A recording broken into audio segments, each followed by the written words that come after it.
Koperasi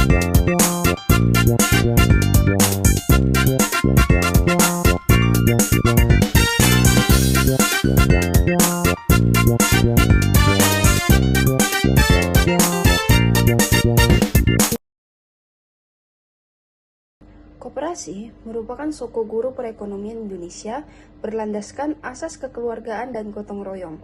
Dalam era revolusi industri 4.0, koperasi menghadapi dua sisi mata uang, yaitu tantangan dan peluang. Tantangan dalam bentuk persaingan digital dan peluang untuk meningkatkan efisiensi dan jangkauan usaha.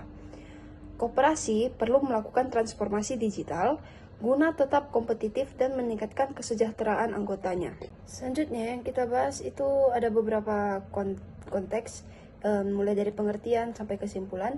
Dan di sini saya akan menjelaskan mulai dari pengertian dan prinsip koperasi.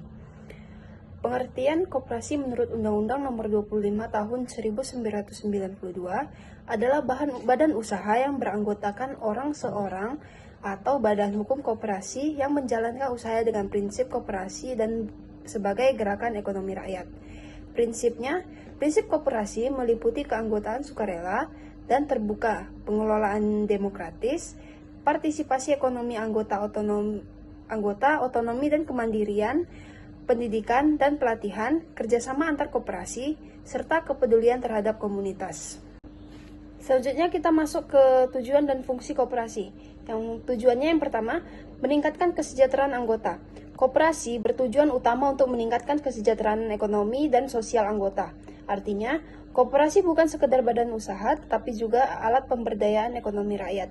Yang kedua, meningkatkan kesejahteraan masyarakat. Selain anggota, koperasi juga diharapkan mampu memberikan manfaat kepada masyarakat luas, khususnya di lingkungan sekitar koperasi tersebut. Yang ketiga, membangun tatanan ekonomi nasional. Koperasi berperan penting dalam pembangunan ekonomi nasional yang demokratis, berdasarkan asas kekeluargaan dan kebersamaan. Fungsi koperasi, yang pertama, wadah pengembangan ekonomi anggota. Koperasi menjadi sarana bagi anggotanya untuk meningkatkan kemampuan ekonomi secara kolektif, dengan prinsip-prinsip kebersamaan dan gotong royong. Yang kedua, menyediakan barang dan jasa.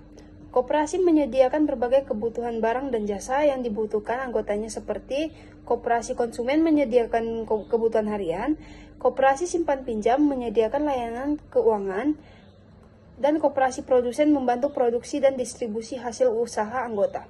Yang ketiga, pendidikan perkoperasian.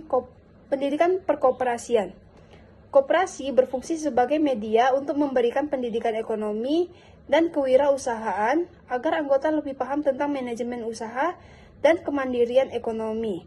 Yang keempat, mendorong tumbuhnya usaha mikro dan kecil atau UMKM. Koperasi dapat menjadi pendukung utama UMKM dengan memberikan permodalan, pelatihan, hingga akses pasar. Yang kelima, menjaga stabilitas ekonomi anggota. Dengan prinsip saling membantu, koperasi membantu anggotanya menghadapi kesulitan ekonomi. Misalnya, melalui pinjaman tanpa bunga tinggi atau harga barang yang wajar. Selanjutnya, tantangan koperasi di era digital. Yang pertama, ketertinggalan teknologi. Banyak koperasi belum memanfaatkan sistem digital. Yang kedua, literasi digital rendah. Pengurus dan anggota belum familiar dengan yang namanya teknologi. Yang ketiga, kompetitor dari fintech. Pinjaman online atau e-commerce menjadi pesaing utama. Administrasi manual. Proses pencatatan masih tradisional dan kurang efisien. Yang kelima, kurangnya SDM profesional. Banyak koperasi belum memiliki tenaga ahli di bidang teknologi. Peluang digitalisasi bagi koperasi. Yang pertama, digitalisasi administrasi dan layanan, seperti sistem informasi manajemen koperasi. 2. Mobile banking dan aplikasi simpan pinjam. 3. Marketplace, koperasi untuk menjual produk secara online. 4. Media sosial untuk promosi dan branding koperasi. 5. Pendidikan dan pelatihan daring untuk anggota dan pengurus. Selanjutnya, contoh inovasi digital koperasi. Aplikasi koperasi digital atau mobile app dan web app yang dikembangkan berbasis Android atau iOS atau web yang memungkinkan anggota untuk mengaksesnya. Yang kedua, platform koperasi yang membangun tuk online untuk menjual produk hasil anggota seperti koperasi petani kopi. Selanjutnya, dampak positif digitalisasi koperasi. Adapun dampak yang pertama yang itu meningkatkan efisiensi operasional. Digitalisasi memungkinkan koperasi melakukan proses simpan pinjam, pencatatan keuangan, dan manajemen data secara otomatis dan cepat sehingga mengurangi beban administrasi manual, menghemat waktu dan biaya operasional, dan meningkatkan akurasi data. Yang kedua, mempermudah akses layanan bagi anggota. Anggota koperasi dapat mengecek saldo simpanan dan pinjaman secara online, mengajukan pinjaman melalui aplikasi atau website, dan menerima notifikasi transaksi secara real-time. Hal ini membuat pelayanan koperasi lebih cepat, transparan, dan nyaman.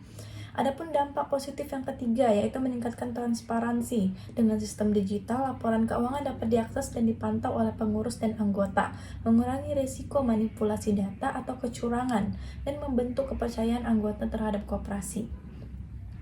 Dampak positif yang keempat yaitu memperluas jangkauan pasar. Koperasi produsen dan konsumen bisa menjual produk melalui toko online atau marketplace, memasarkan produk melalui media sosial dan digital marketing, serta menjangkau konsumen dari luar wilayah lokal. Materi selanjutnya, peran pemerintah dan stakeholder dalam koperasi.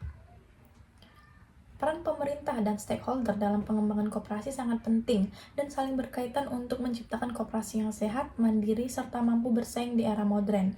Pemerintah memiliki peran sebagai fasilitator, regulator, sekaligus pengawas. Sebagai fasilitator, pemerintah menyediakan berbagai bentuk dukungan seperti pelatihan, penyuluhan, bantuan modal, dan penguatan kapasitas sumber daya manusia koperasi. Di sisi lain, stakeholder lain seperti lembaga keuangan, dunia usaha, akademisi, dan masyarakat juga memainkan peran strategis.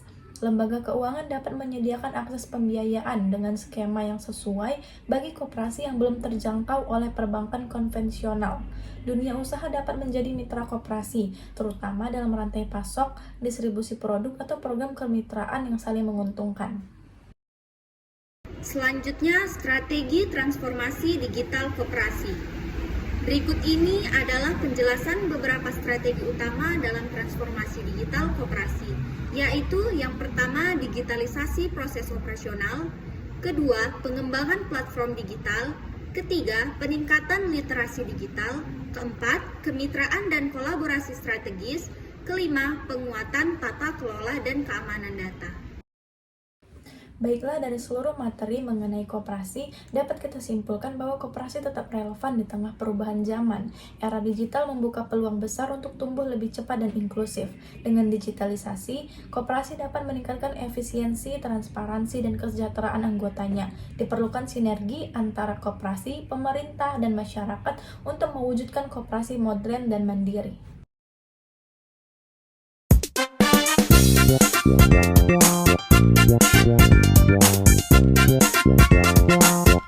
Yeah.